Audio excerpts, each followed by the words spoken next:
En plein cœur de la forêt de Chakaola, pas un jour ne passe sans que les enquêteurs ne déterrent des corps. Au milieu de volontaires, Titus Katana, un homme de 39 ans, assure avoir prié et même prêché aux côtés de Paul Mackenzie. Il affirme être resté quelques années dans le groupe sans toutefois être en mesure de donner des dates précises. L'église était aimée par beaucoup de ceux qui s'y réunissaient. Nous avions l'impression de voir Dieu dans cette église. Il est arrivé un moment où trop de lois ont été introduites, demandant aux femmes de ne pas tresser leurs cheveux, que les gens ne devaient pas aller à l'hôpital ou encore à l'école. Ça allait beaucoup trop loin pour moi.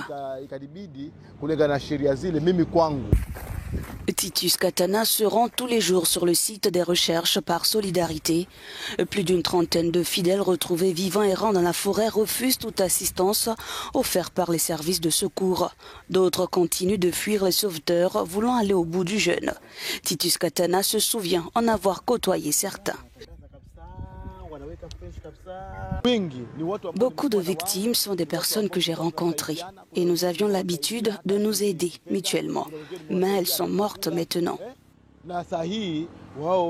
Bien que nous ne soyons pas liés par le sang et que je les ai aidés de bien de manières, je ressens leur douleur.